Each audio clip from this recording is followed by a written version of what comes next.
Straight ahead on Law and Crime Daily. A guilty plea for a grandfather who admitted his granddaughter's death falling from a cruise ship was a criminal act. Plus, prosecutors plan their strategy after authorities arrest more than 70 people for celebrating an LA Lakers victory. Also, newly released video of George Floyd's 2019 arrest as defense attorneys representing his alleged killers make a new request of their own. And reform may be on the way in yet another community troubled by the police shooting of Breonna Taylor. Law and Crime Daily covers court cases from coast to coast.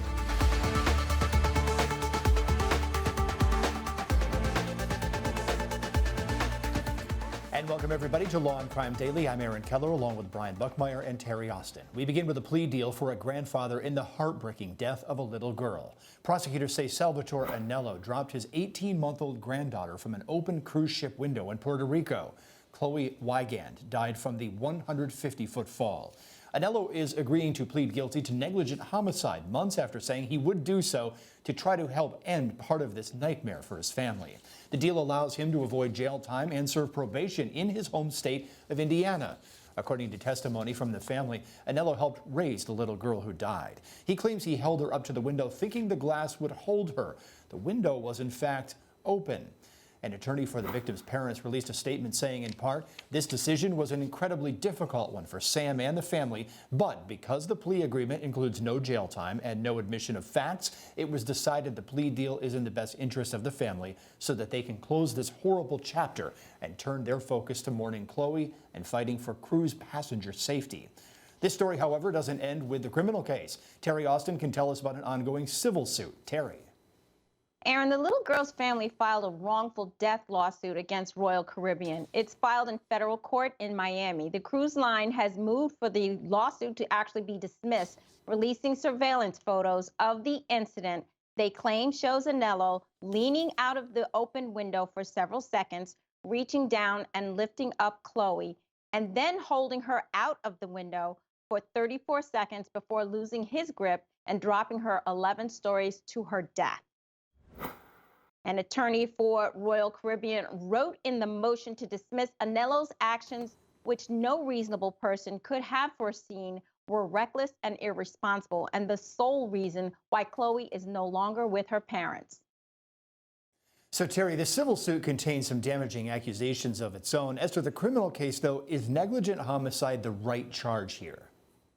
It doesn't seem like the right charge to me, Aaron. Negligent homicide is a criminal charge, and it's brought against someone who, through criminal negligence, causes the death of another. But here it seems more like a horrible, horrible accident, and a more appropriate charge might be involuntary manslaughter, which lacks the element of intent. So, Brian, Anello is scheduled to be sentenced in December in Puerto Rico. Do you think the punishment fits the crime here? I do think it does, because if you look at the negligent homicide statute and how it applies, it's a fourth-degree felony. There's no bottom end as to the lowest amount of jail time. It only goes up to 180 days. And I think the family is better suited to have this defendant face probation, maybe learn his lesson. I don't think there's much to learn here by sitting in jail. Yeah, I mean, ultimately, a no punishment crime is what this is going to boil out to be, it sounds. So maybe this is the right crime for the accusations here.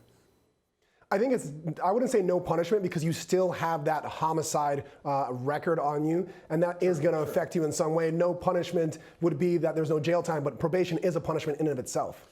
True. I appreciate you clarifying that, Brian. Let's move on. Now, we've got another story we want to talk about here. Some fans celebrating the LA Lakers championship found themselves behind bars after the big win. So, Brian, you're going to take us through the facts and some of the legal concerns here. Yeah, so police say a largely peaceful celebration of the win in downtown Los Angeles turned violent, confrontational, and destructive.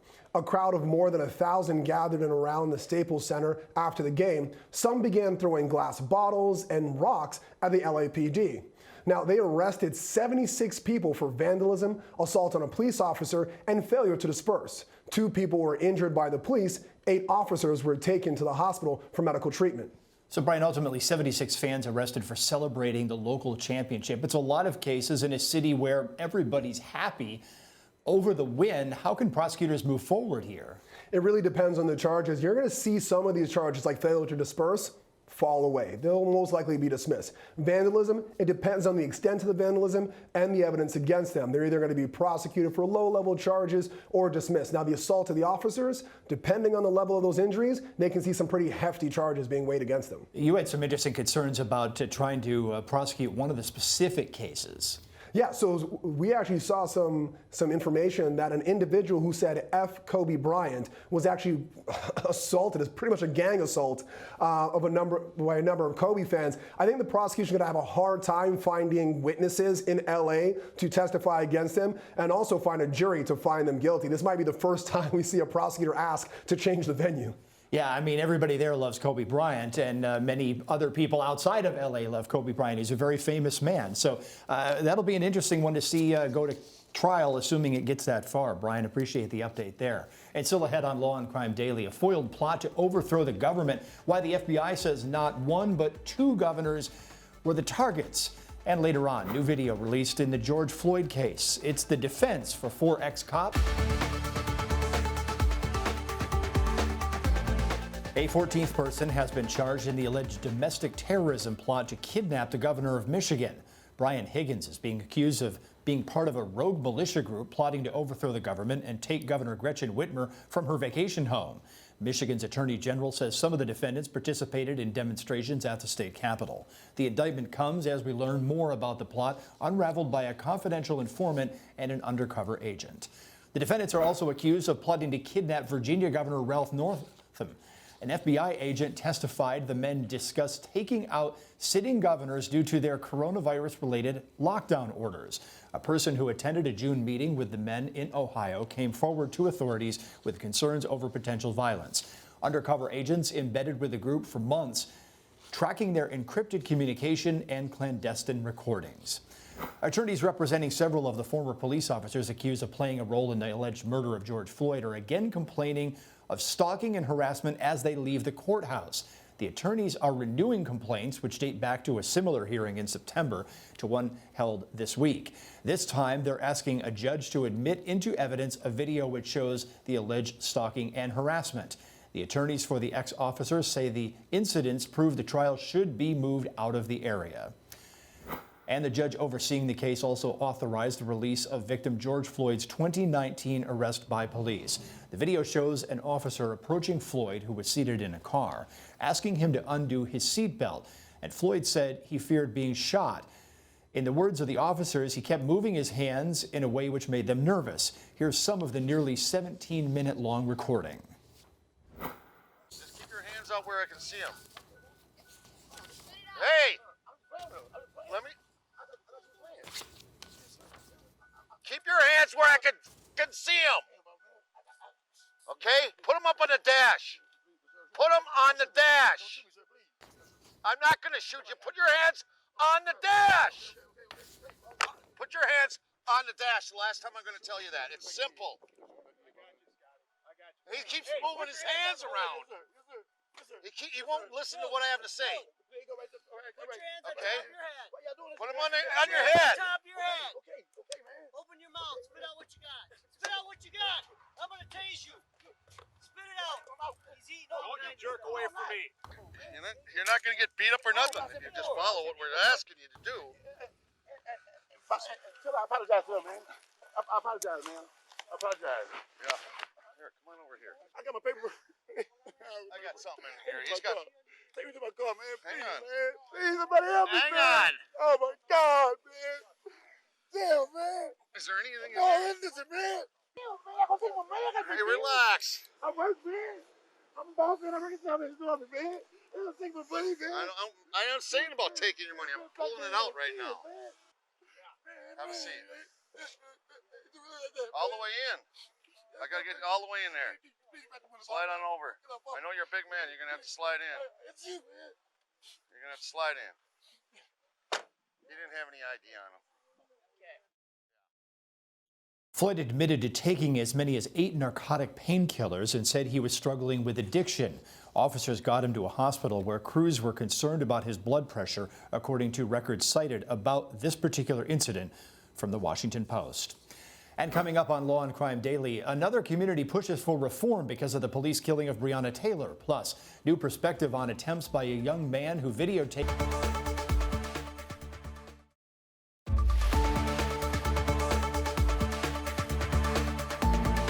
An upstate New York judge is weighing whether to allow a defendant to take back his guilty plea after prosecutors say he video recorded a murder and posted it online. Victim Bianca Devins was stabbed to death in July last year at age 17. Prosecutors say Brandon Clark, then 21, uploaded images of himself killing Devins, which then spread online. Clark pleaded guilty, but now claims his attorney misled him into thinking he could change his plea even after a judge accepted it. One of Clark's attorneys testified that Clark wanted to plead guilty in part because a trial wouldn't allow him to control the narrative of what happened.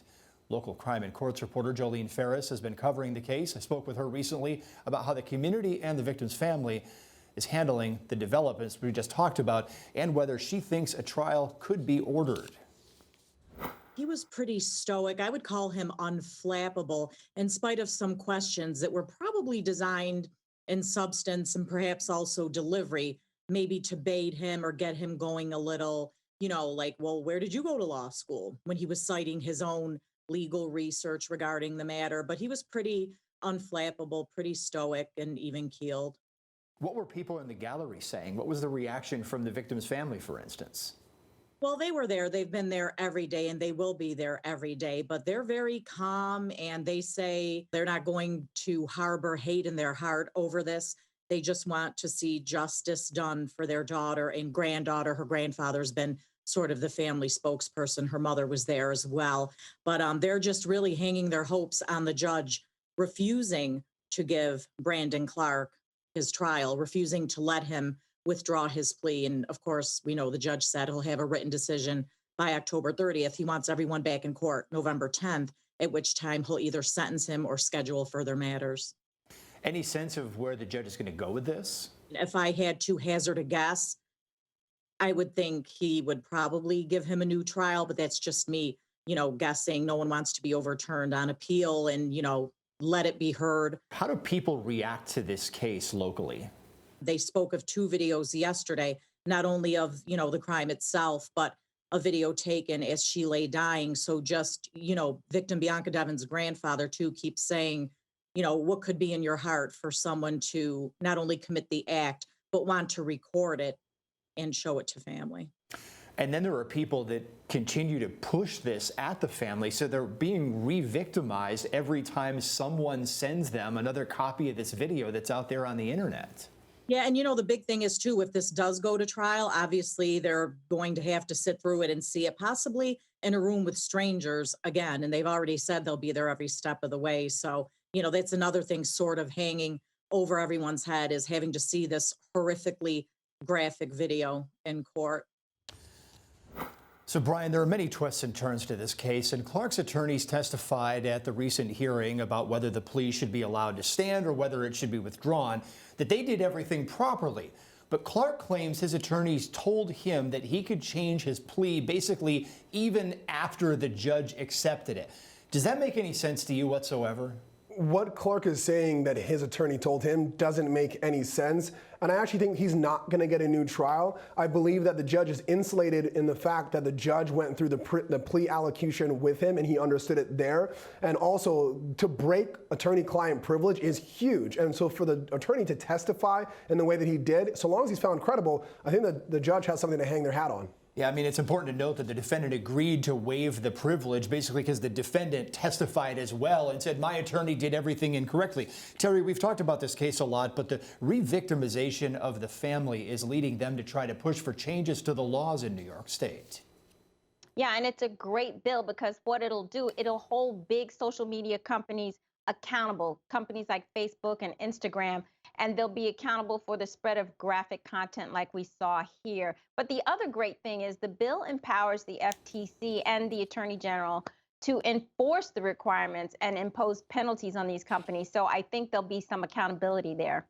Oftentimes reform comes out of tragedy, and that may be the case here. Terry and Brian, appreciate the insight there. When we come back, reform movements are popping up in the wake of the police shooting of Breonna Taylor as well. A judge and a prosecutor weigh in on a council member's plans to ban no-knock.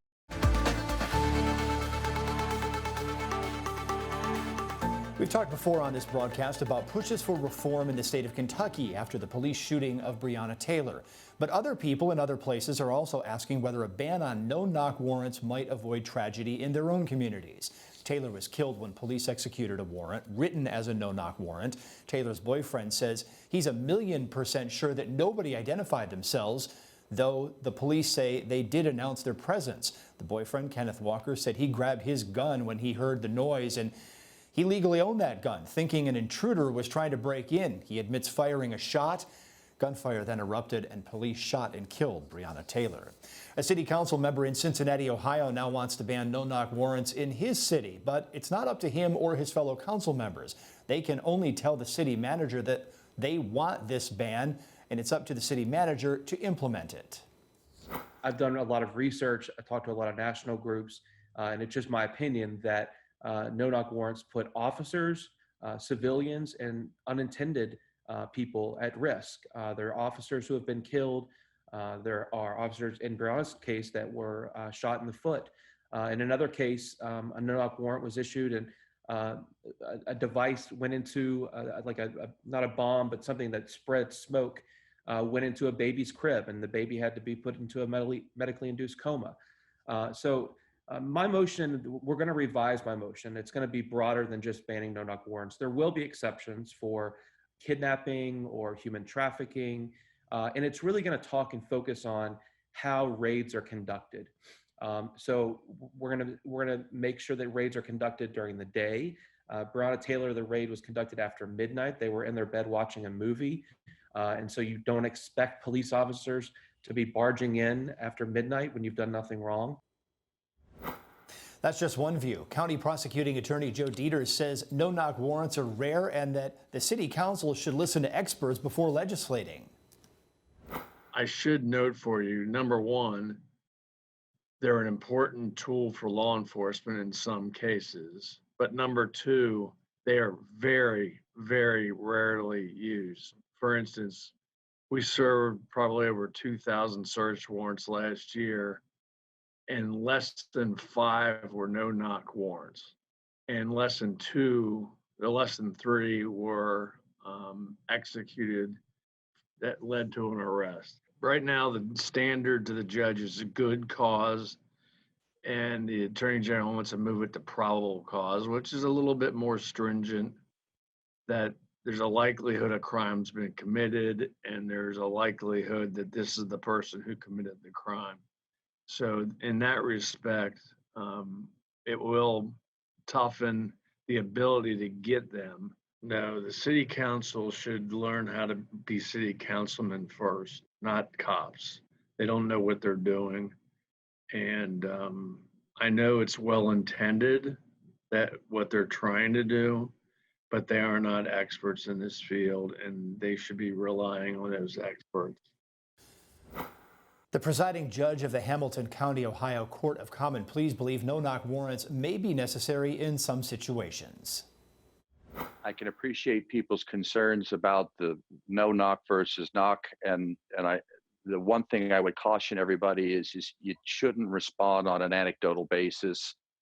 And there's a lot to be said for leaving those people who are dealing with a situation, namely law enforcement and a particular judge, leaving them with the discretion to determine whether or not it's appropriate to have a no-knock rule. And these are rarely done in Hamilton County. And usually when they're done with tactical teams such as SWAT and that kind of stuff. So you've got people that are expertly, executing these warrants. But for a no-knock rule, which you typically can envision would be a circumstance where you've got a confidential informant who is in somebody's house, who says that, can name the individuals that were in the house, can say, look, they're heavily armed.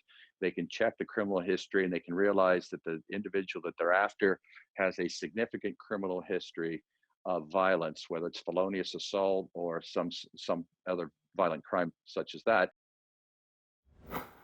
So, Terry, the Attorney General of Ohio believes the solution is to heighten the standards the authorities need to meet to secure a no-knock warrant. Is that the proper solution in your opinion, or should the reforms cut deeper into the system, such as the council member suggests?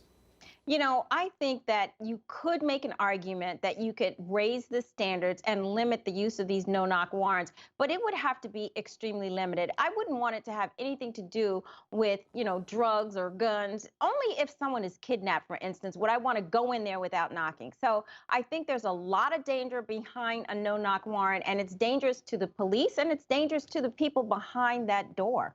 Yes, so much debate about reform coming out of the Breonna Taylor case in counties, I should say, across America. So, Brian, what do you think? Should they just raise the standards? Should they get rid of them completely? Because that's the proposal in Breonna Taylor's home state. If you raise the standard and give prosecutors, officers, and judges the discretion to have no-knock warrants or not, they're going to have no-knock warrants. Raising the standard doesn't mean anything. You get rid of them. At the end of the day, it's safer for officers. It's safer for the people inside as well. The only reason why you have no-knock warrants is to ensure that the contraband that's in the home isn't secreted away or destroyed, and that is not worth the life of the people inside or the officers entering. Yeah, and oftentimes, there's the old saying in law school that the minute you knock, you hear a toilet flush, evidence disappears, things like that, and that apparently is why we have them. That's one of the legal theories behind them. But so many people saying get rid of them right now. Thanks a lot for joining us here on Law and Crime Daily. We'll see you next time as we discuss justice in America.